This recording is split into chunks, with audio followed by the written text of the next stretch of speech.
Thank y'all for coming out tonight. I know a lot of you were here before, when our speaker was here before, and that's why you're back tonight, because he did such a great job on his last presentation. And I think he might have learned a lesson, so we'll see if he makes any promises tonight. Last time he was here, he said to someone who asked a question about allergies, that's a whole other topic, and I'll come back and talk to y'all about that again. And I didn't forget that. So we'll see if he makes any such promises tonight. No, I'm kidding. We're happy to have him back. I hope you'll tell us a little bit about yourself before you get started again. Okay, thank y'all. Let's welcome Dr. Raval. I know everyone's actually here for the food, not for me, but I'll pretend it's for me. A lot of familiar faces here, either from last time I was here or maybe you've seen me in the office. My name is RavalAudio. I'm a ear, nose, and throat doctor, a otolaryngologist. Say that 10 times fast if you can. I've been now in the area for almost a year. My first lecture here, I think, was sometime maybe in the summer or fall last year. My main office is in Petersburg. I come down to Emporia once a week on Tuesdays, and I'm very happy to serve this community. Very, very great, very good folks down here. It's a pleasure to come down here. A little bit about myself. I grew up in Michigan, educated in New England, was in practice in New Jersey, came down here after 3 years in practice in New Jersey. I've been here for about a year now. And no looking back, I very, very much enjoyed being down here. The people, the climate, and just the work has been very gratifying, so I'm glad to be down here. And as Tracy had mentioned, I guess someone asked about allergies last time, and fortunately I do have a talk on allergies, so I'm here for that now. And probably something else will come up today, and you guys are going to come down and do another topic. Oh, you did it. Y'all heard it. So I'm going to go ahead and get started, and certainly be interactive. Feel free to ask me questions in the middle of it. I don't want everyone to get bored with me just droning on, so raise your hand and I'll be happy to answer any questions as we move along here. So first I'll start off with what is an allergy. So we always are talking about my allergies this, my allergies that. What actually does it mean? What is actually happening when we have an allergy? So when you have an allergy to something, your immune system is actually responding to something in your environment in an abnormal way. It's an abnormal immune system response. So what happens when you get some pollen in your nose? Well, the first thing that happens is you have an early phase. You start sneezing. That's when our body releases a chemical called histamine. You've heard of drugs called antihistamines. Well, those are drugs that work against this chemical called histamine. And other chemicals. Then a late phase happens, and that's when you get congestion because more of your immune system comes into the nose and keeps the reaction going, which is why if you say go out and you're exposed to your allergies, you start sneezing and all kind of stuff, even if you come back inside, your nose stays clogged up the rest of the day because there's that late phase reaction where you get swelling. Why does it happen? Well, our bodies tend to develop a response, and as I mentioned, it's your immune system developing a kind of a haywire response. There's a certain chemical in our body called IgE. You don't have to be caught up in the details, but this is the main chemical or main antibody that makes us have allergic reactions. So, for example, this is something that we can measure in our body to test us for whether we have allergies to certain things. Why does someone get allergies? Well, you can thank your family. Pretty much, allergies is a hereditary and genetic problem. So most people who have allergies will have it because there's a primary family member that has it as well. So it's something that tends to get passed down. What are some common allergens? Well, dust. We always talk about being allergic to dust. When we're allergic to dust, believe it or not, we're actually allergic to the fecal matter of dust mites. We're allergic to dust mite poop. Pet hair, that's common as well. Trees in the spring, grass in the summer, weeds in the fall. We talk about hay fever or ragweed season is in the fall. We're going to be coming up on trees blooming, springtime allergy season. Mold is a year-round allergy, both indoor and outdoor, so dingy basements and human bathrooms and that kind of stuff, but also mold do exist outdoors. And then foods. Well, 90% of our reaction to food come from just a very few things. Milk, egg, peanuts, tree nuts, fish, shellfish, wheat, soy. Just those things right there constitute 90% of food allergies. And food allergies can cause things like sinus problems, like sinus allergies.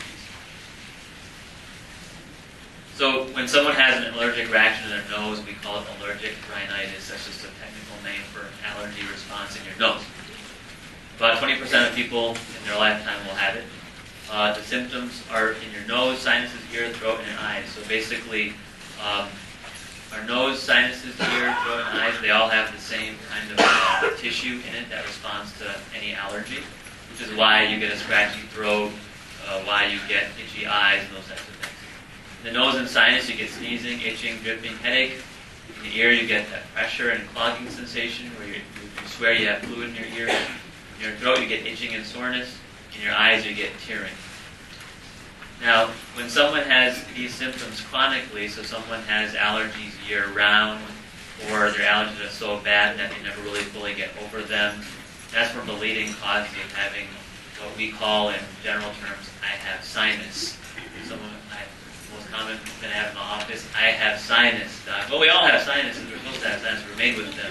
But what you're having is a sinus infection or a sinus problem, and the most common cause of that is probably allergic rhinitis.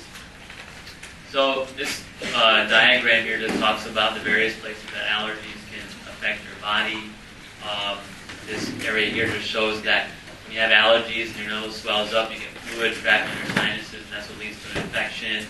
In your eye, it causes inflammation, stuffy nose, itchy or sore throat.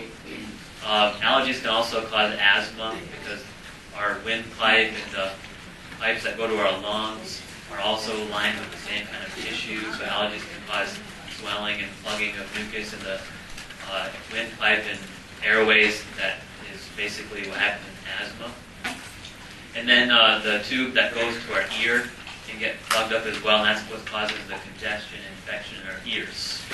So pretty much all the systems in our chest and up can be affected by this allergies. So what is happening when someone has a sinus infection? So for example, in this picture, it shows a patient whose one side looks very clear, and the other side just has a lot of swollen membranes and swollen tissues. And our sinuses drain out of very, very narrow openings. And so if we have any degree of swelling in our sinuses, it makes those openings even smaller. And when those openings get smaller, the sinus gets trapped. And the mucus that builds up in that sinus just gets trapped in that sinus. And then when it sits there for a couple of days, it will turn into an infection, just like a cesspool. It has nowhere to drain out of. It sits there and wants to start growing bacteria. And that's how an infection will start. So what are the symptoms of someone who's having a sinus infection or chronic sinus infection? Well, fever, fatigue, headaches, ear pain, toothache. The roots of our molars and canines can actually stick up into our sinuses, which is why your teeth can hurt when you have a sinus infection. You can start having yucky nasal mucus, yellow, green, orange, red. I've heard of everything. Cough, sore throat, congestion, and in general, probably the most common symptom is someone who has a cold for more than a week. You're not supposed to have a cold for more than a week. A cold is supposed to come and go. But if you feel like you have had a cold for more than a week, you're probably having a sinus infection. So what does it mean when someone has chronic sinusitis? Well, this is usually by the time when someone will come to see me because their regular doctor has tried to treat them over and over again, and they put them on antibiotics and other types of treatments for some reason. Keep calling back, or they're just not getting better, and that's when they'll send them to me to figure out what more needs to be done. So chronic sinusitis means that some of the symptoms can last over 3 months despite being treated with antibiotics. This doesn't mean that you have it for 3 months straight. It just means that in general, over a 3-month period of time, you've generally felt like you've had a sinus infection more days than not. And that sort of means you have chronic sinusitis. The causes, as we discussed, allergy is a big cause of it. There's also anatomical things that can happen in the sinuses, like having polyps in the nose or having a deviated septum. And also, probably one of the more common things I see is inadequate treatment of the acute sinus infection, meaning the antibiotic wasn't the right choice or it wasn't given for long enough or something like that. So those are things that we discuss as well when the patient comes in to see me. So how do I treat it when someone comes in? First, I will test and treat the allergy if the patient does have allergies. We can do a blood test. And I was mentioning before that blood test called IgE. I can measure that in the body, and we can find out what you might be allergic to. But skin testing is really the best way to test for allergies. I'm sure people in this room have had skin testing before for allergy, where they prick your skin a bunch of times and find out what your skin reacts to. That's the best test. And then, once you find out what you're allergic to, try to avoid it and then control your environment and see if that helps your sinuses. And then we also have medications. So we talk about antihistamines like Claritin or Zyrtec, nose sprays like Flonase, Nasonex, an appropriate antibiotic course. And in general, I don't usually give antibiotics for less than 10 days for a sinus infection. Sometimes we use prednisone, oral steroids, in people who have a lot of swelling or have polyps. Mucinex, Sudafed. People who have blood pressure problems can't really take Sudafed, but Mucinex is something that thins out the mucus that can help some people. And then using just good old-fashioned steam and something called a neti pot. Anyone here use neti pots or sinus rinse? Those are fantastic. I'm really a big fan of those, so I usually end up prescribing those for my patients as well. So what happens when the sinus problems persist, even though someone has had all the good medicine, all the right treatments, and for some reason you still can't get down to the bottom of why their sinuses are acting up? Well, they come to see me and we go try to make a further diagnosis. So one of the first things I'll do is I will examine their nose and sinuses internally with some specialized equipment that we have in our office. So what we're doing in this patient is I am spraying his nose with a special solution that has numbing medicine and some decongestant. That will help numb their nose passages up and decongest so the swelling goes down so I can see a little bit easier. And then I have a camera that I can look on one end, and the other end gets threaded into this patient's nose, and I can see deeper into their nose to look for things like polyps or other types of anatomical problems that could be making them prone to their sinus infections. And when we get inside someone's nose, we can see a variety of things. In this picture, this is showing someone's left nasal passage. And this area right here is called a septum. And it's supposed to be straight up and down, but this one shows a septum having kind of a bony bump in it, which is called a deviated septum. And then this is just a normal area right here where the sinuses usually drain out of. So I pay close attention to this area to see if there's anything wrong there. In this picture down here, this is showing yellowish fluid coming out of that drainage passageway right here. And that was what it would look like if someone had an acute sinus infection. Now, if someone came to me with this, and I saw this, I can take a culture of this to see if the reason why they are having ongoing infection is because the bacteria or whatever that causing their infection is one that the antibiotic is resistant to. We want to make sure that we culture it. This is on the right side of someone's nose. And this big white kind of fleshy thing right here is a polyp.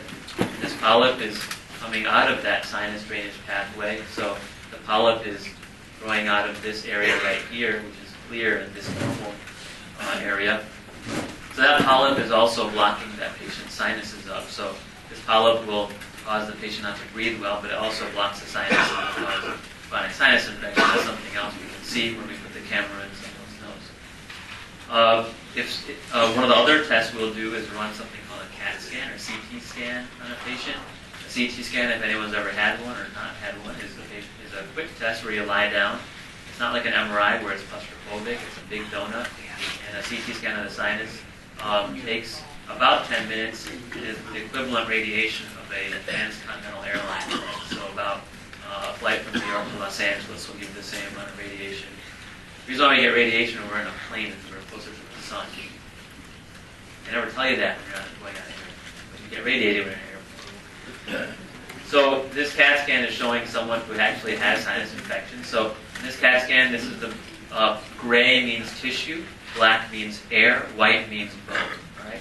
So this patient, the gray up here is the brain, the gray here, and here are the eyeballs, and this down here is the tongue. And then the white stuff here is the bony covering around the eye, and basically our facial bones.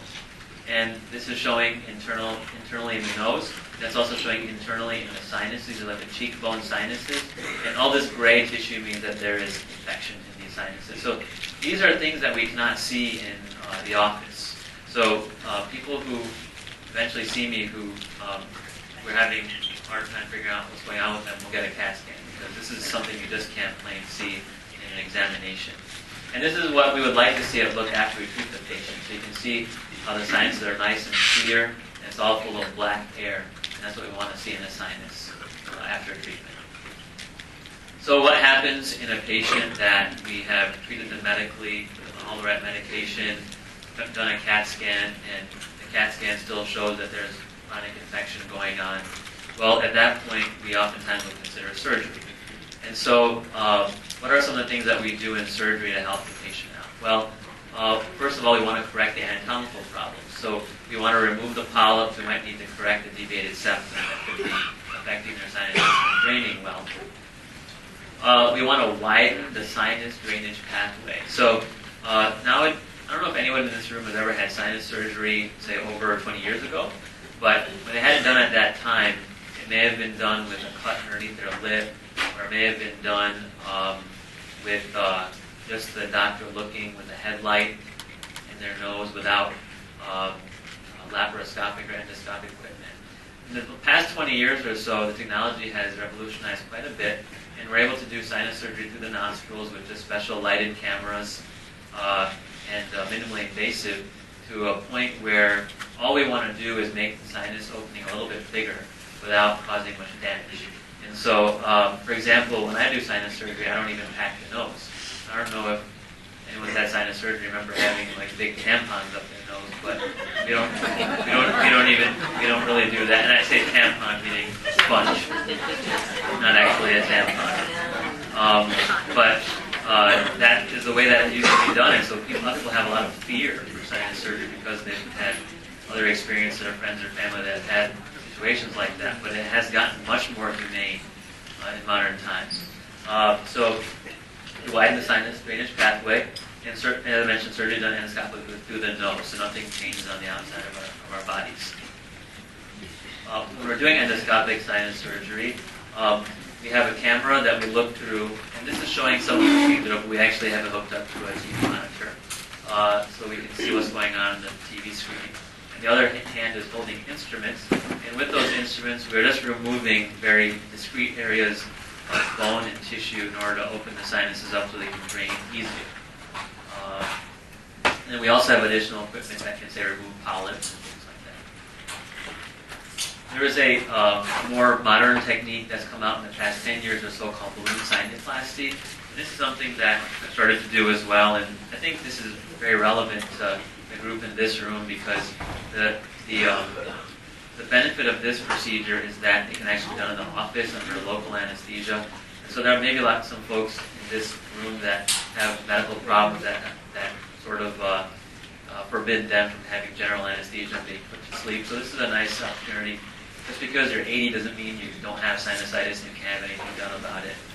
Because if you're having a problem where you can't be put under general anesthesia, there are options nowadays where you can have things done under local anesthesia in the office, as long as you're brave enough. But what we do in this surgery is, anyone ever here had an angioplasty of their heart?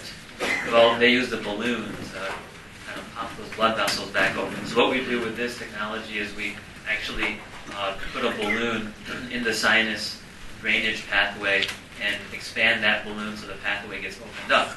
And we've done this procedure long enough now where we have studies that go about 5 years out that show that doing it this way and doing it the conventional way keeps the sinuses open about the same amount. So it's kind of panned out to be a good procedure. And again, it can be done in some patients under local anesthesia, just go home the same day. And even if you do it under anesthesia, just go home the same day. And it's much easier for recovery even than regular sinus surgery. So this is a very neat technology that I think even the next 10, 15 years are going to be even more and more streamlined. So in this picture, it just shows a balloon being placed in the natural drainage pathway of the sinus, and then it gets inflated and makes that pathway get bigger. And I have a video I'll show you on that.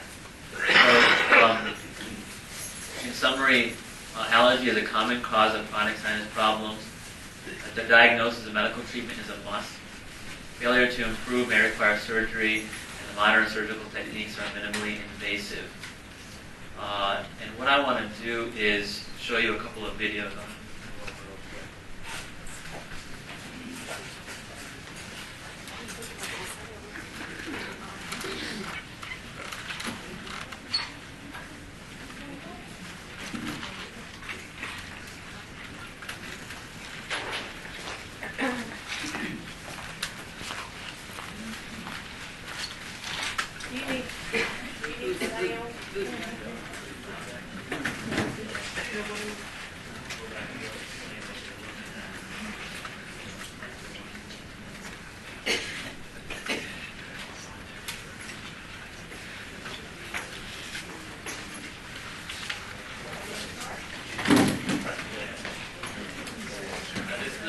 This is a video of a balloon procedure. This is just an animation showing what it looks like when someone has surgery. This is a cross section of the skull.